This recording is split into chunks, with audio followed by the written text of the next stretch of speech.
Hi everyone, welcome back.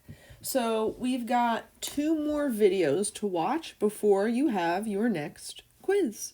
So we're going to be talking about applications of solving quadratic equations today. So actual real-world examples of solving quadratic equations. So let's take a look at the first example. And almost all of these come from Regents exams for algebra. All right, so let's read through the first question. We've got John and Sarah are each saving money for a car. The total amount of money John will save is given by the function f of x is equal to 60 plus 5x. Now remember, another way of writing f of x is what? What variable does f of x represent? Is it x or is it y? It's equal to y. Remember, f of x is equal to y. Okay, so there's my first equation, so I'll write that on the side. It's really just y equals 60 plus 5x.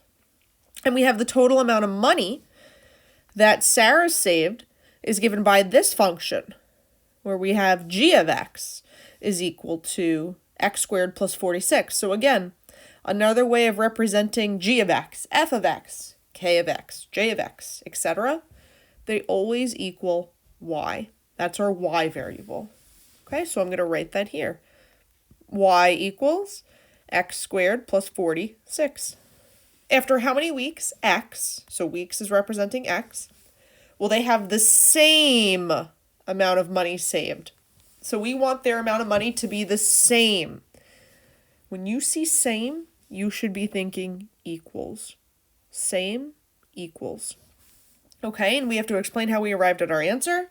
And June 2015, that's just the region that this came from. So, again, we're solving quadratic equations, guys. So what do you think this should tell you? What do you think? Yes, we should have a quadratic involved. How do you know something's quadratic? Because of the x squared, the degree is 2.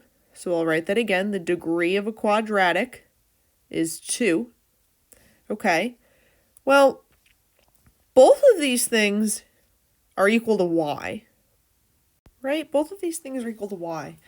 Think back to how we've been solving these. When we solve quadratic linear systems, notice this is the quadratic equation because it has the x squared, and this is the linear system. Now, why is that linear? Because the degree is 1. Now, both of these things equal to y, so we can substitute one of them in for y, set them equal to each other. So I'll have 60 plus 5x is equal to x squared plus 46. Now, we have created a quadratic equation. This is a quadratic equation. The degree is 2. How do we solve quadratics, guys? How do you solve a quadratic? We set it equal to 0. So to solve a quadratic, set it equal to 0.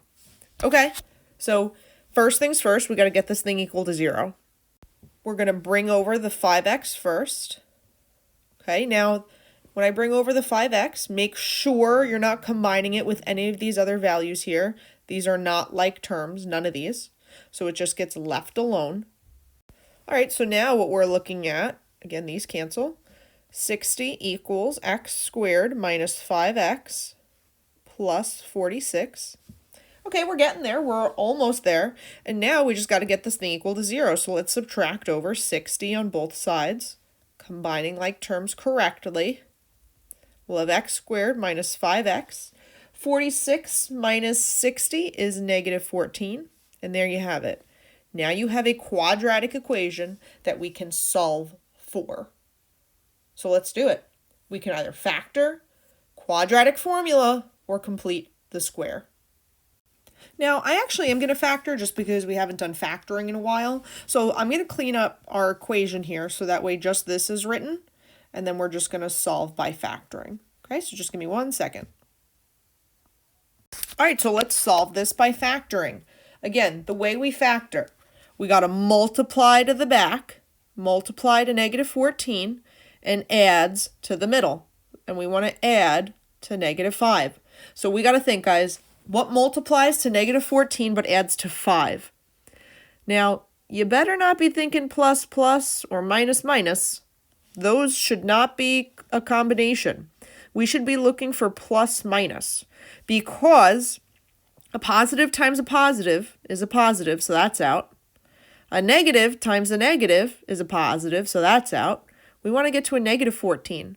So we got to be thinking along the lines of a plus for a number and minus of a number. All right, well, let's think. We've got plus and minus. We know that that has to be our end result. 1 plus, 1 minus. If you guys remember, I taught you in the calculator to solve by factoring. Say you don't know which number is multiplied to 14.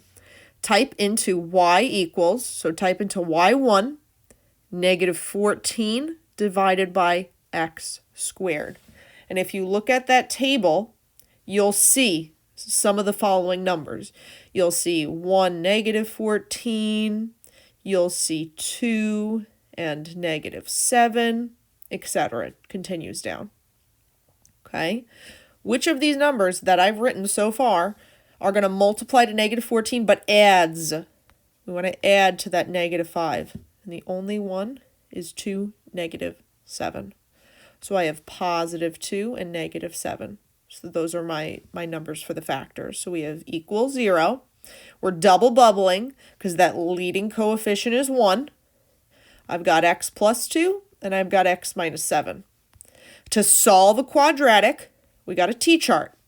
I have x plus 2 equals 0 and x minus 7 equals 0. We're going to subtract 2 on both sides.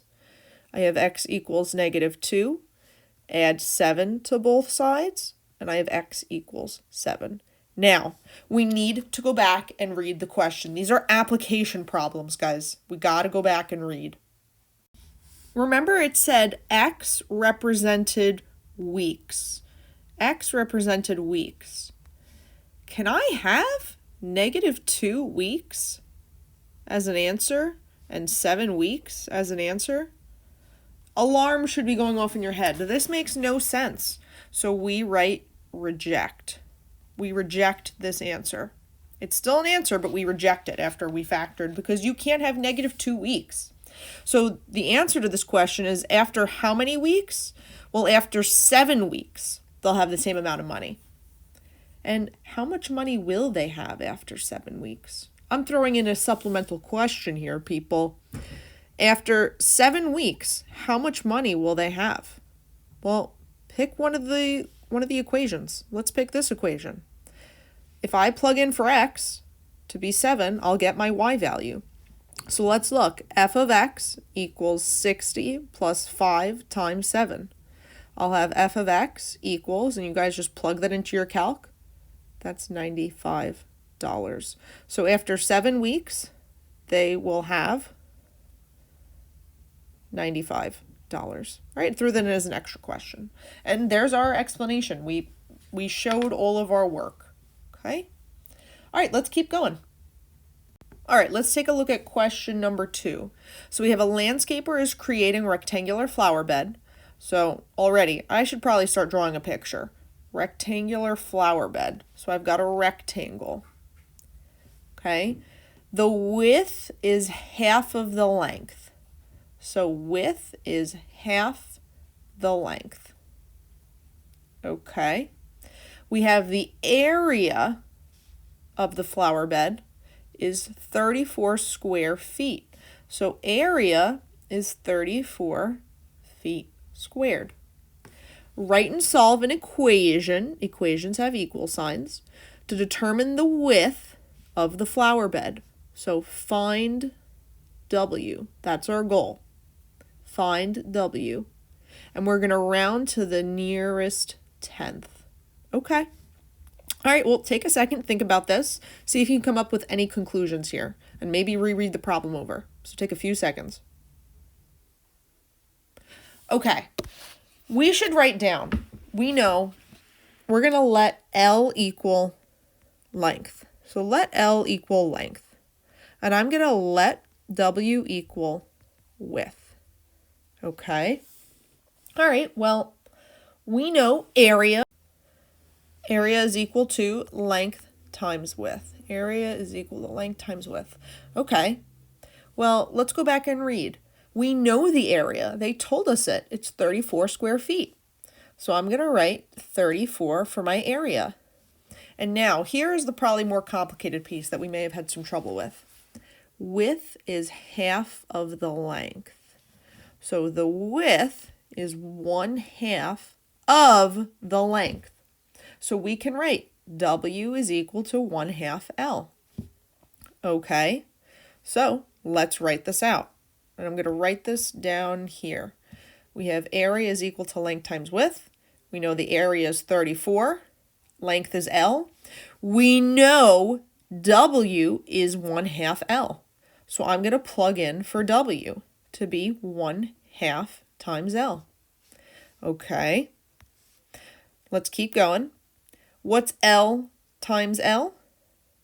L squared, and don't forget that 1/2 out front. Okay, we're looking good so far. I'm going to move this on over here just to make some space. So I've got 34 is equal to 1/2 L squared. Now you should realize this is a special kind of equation. What kind of equation is this? What kind of equation is that? It's got a squared in there. I don't know. Of course you know. When something is squared, we know this is quadratic. How do you solve quadratics, guys? We set it equal to 0. So let's do that. I'm going to subtract 34 on both sides. There are no like terms here, so we're just going to write it out as 0 equals 1/2 L squared minus 34. And now let's solve this quadratic. I'm going to clean up the rest of this space, so if you want to make sure this is all written down, because I'm about to erase it all. Okay, so there is my quadratic equation. So, how do we solve quadratics? Think of our 3 methods.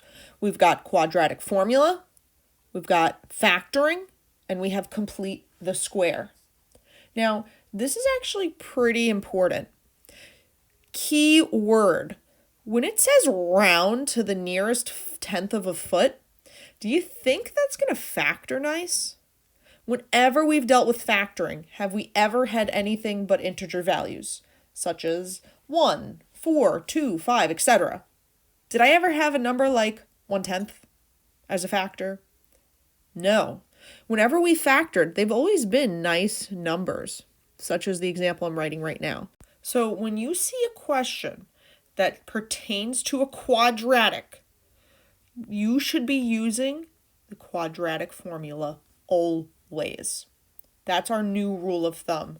When you see a Regents question says round to the nearest 1/10 of a foot, nearest 100th, etc., you only use the quadratic formula. Only use the quadratic formula. I would write that down. We only use the quadratic formula when the question says round. Okay? All right, so let's come up with our A, B, and C values. We've got A to equal 1/2, B to equal, well, remember, it goes as ax squared plus bx plus c. And I don't see that x term. So that means b is 0, and I have c is negative 34. All right, so guys, let's do it. Let's just plug in. We're going to plug into the quadratic formula. We've got x equals negative b plus or minus the square root of b squared minus 4ac all over 2a. Remember what I've said. We got to put those parentheses around the variables. It will not be done for you. You have to do that yourself.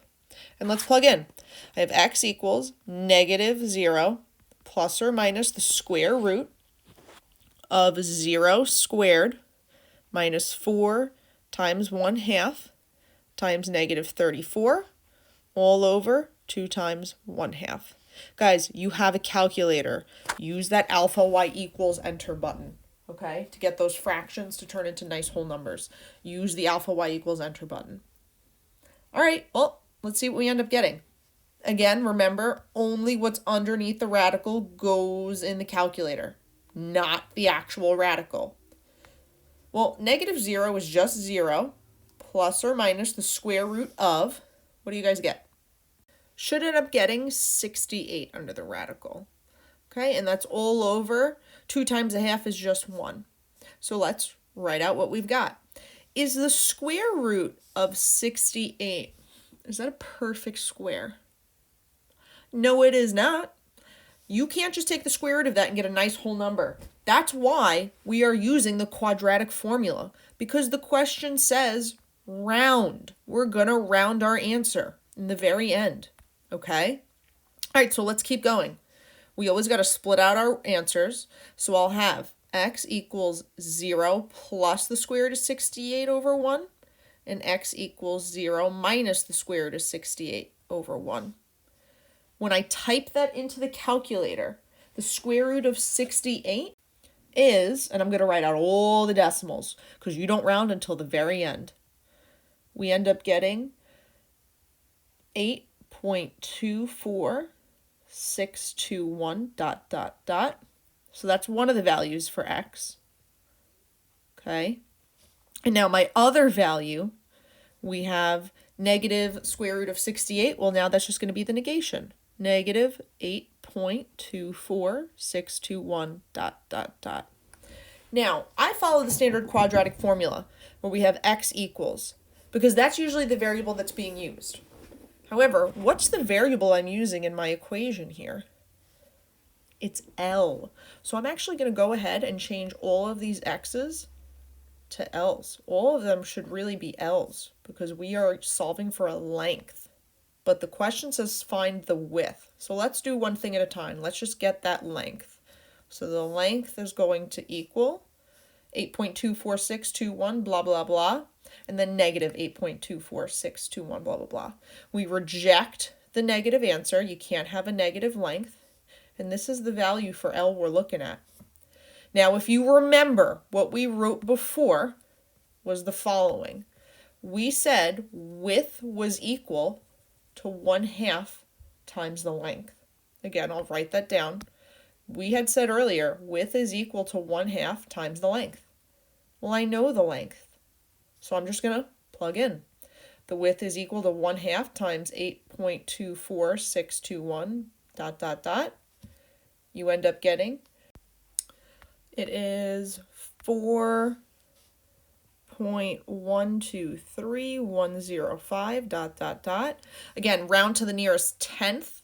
So we look at the tenths place. That 2 does not make it round up. So the width is just 4.1 feet. And that's our final answer. Guys, the only thing difficult probably about this question is just reading. You just got to read, okay? All right, so if you want some extra practice, you can stay tuned and follow along. We're just going to go through some more practice problems of this. Otherwise, you are good to get started on that homework. All right, so let's take a look at question 4. This is on page 30. Again, for those of you that want that extra practice, I'm going through some examples right now. All right, so we got for question 4, a school is building a rectangular soccer field. So I should probably draw a rectangle. And it has an area of 6,000 square yards. So I have the area is 6,000 square yards or yards squared. And now there is a missing word here. This should have said the soccer field's length. Okay. So we have the soccer field's length must be 40 yards longer than its width. Algebraically determine the dimensions of the soccer field in yards. So we have the length must be 40 yards longer than the width. Well, let's make our let statements. We'll let W equal width and let L equal length. Okay. So we know the length must be 40 yards longer than its width. So the length needs to be 40 yards longer than the width. All right? So let's do this. We know the formula for area of a rectangle. Area is equal to length times width. So area is equal to length times width. And I already know the area. So let's just plug that in here. I have 6,000 is equal to length, which we know is 40 plus W. So that's 40 plus W times W. Okay. We should recognize that we need to distribute. So I have 6,000 equals 40W plus W squared. Now, everybody should see this. What kind of function is this? Is it linear, quadratic, cubic, exponential? What is it? This is quadratic. Its degree is 2.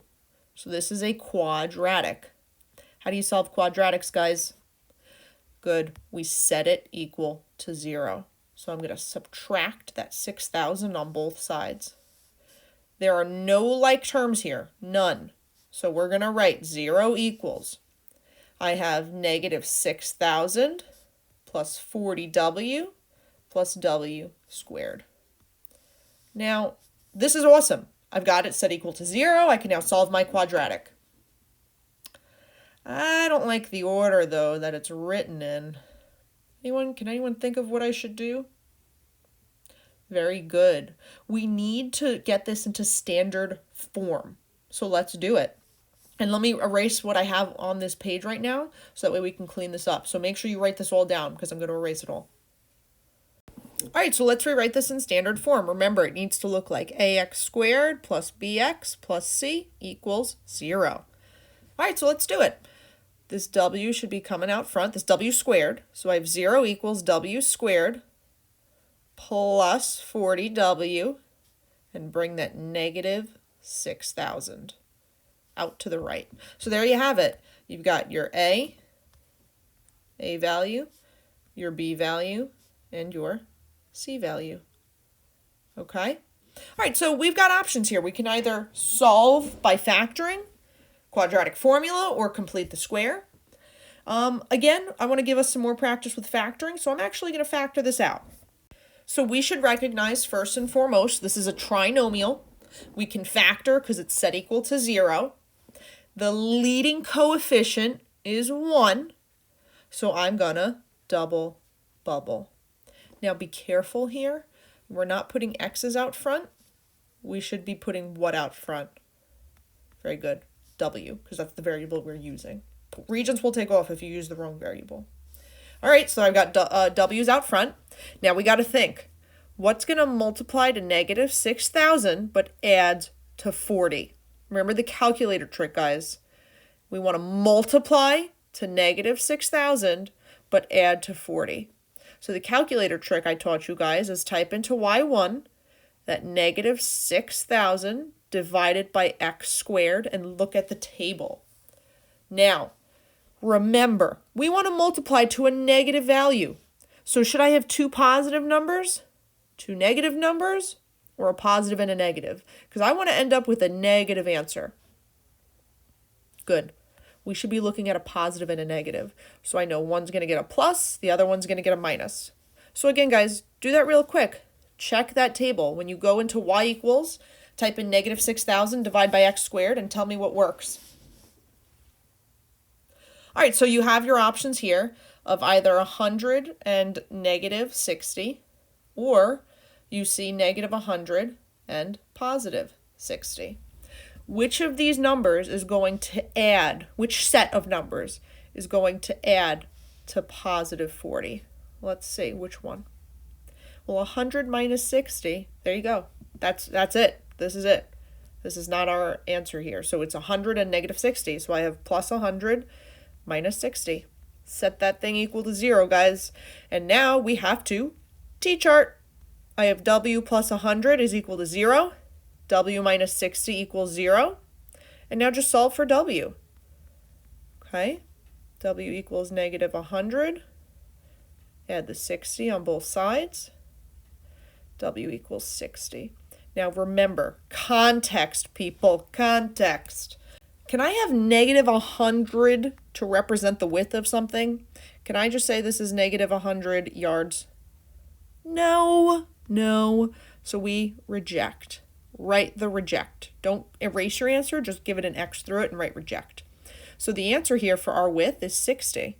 And let's just make sure we go back and answer the question. It wants to know the dimensions of the soccer field. So we want to know what's the length and what's the width.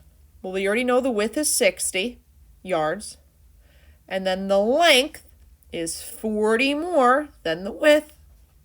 So we have length is equal to 100 yards. All right, one more example I'm going to go through. Again, this is just extra practice for those that would like it. Let's look at question number 5. All right, so can someone read that for us? No volunteers? Oh, okay, I guess I'll read it. All right, so we have the height h in feet of an object is dropped from the top of a building after t seconds. So we have h is the height. We have the following equation. So I'm going to write that down. H of t is equal to negative 16t squared plus 144. Algebraically, determine how many seconds it will take for the object to reach the ground. So first things first, guys, plug this into y equals. Plug that into your calc, and I'm going to create a sketch for us here, so do it. All right, so this is what your graph should look like. Now, I'll let you know, I made my window. I made y min 0, x max 5, y min 0, and y max 144. Okay? So this is what my graph ended up looking like. So let's make a little sketch. I have the following. So again, this goes up to 144, and this goes all the way to 5. All right, so this is just a rough sketch. So hopefully your graph looks similar to mine. Okay. Now, let's see if we can come up with algebraically determining the number of seconds it takes for this thing to reach the ground. Now, guys, that's key here. Ground level. What is ground level? What height is that when I reach the ground? What's the height equal to? Good, 0. So we are going to set this thing equal to 0. Set it equal to 0. Let's do it. Because the height, it's got to hit the ground. So height's got to be 0. So I have negative 16t squared plus 144. Now, I'm going to show you guys actually something pretty neat. I'm actually going to factor this. And the way I'm going to factor this, our first rule of thumb, whenever we factor, guys, take out that GCF. So take out the negative 16 in both of these values on everything. What's 0 divided by 16?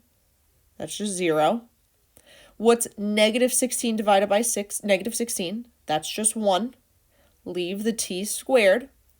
And what's 144 divided by negative 16? Negative 9. Now that looks like something really nice that we can factor. This is a dots problem. So I have 0 equals t minus 3 and t plus 3. When we t-chart, I have t minus 3 equals 0, t plus 3 equals 0. Add that 3 on both sides, I get t to equal 3 and t to be negative 3. Can I have negative time? Could it have taken me negative 3 seconds? No, so we reject that answer. So our answer here, how many seconds did it take? 3 seconds. All right, guys, I hope you guys found this video helpful. Again, you could have stopped the video around 18 minutes or so. This is just extra practice for those of you that wanted it. All right, hope everyone has a nice and wonderful day. I miss you all. Bye.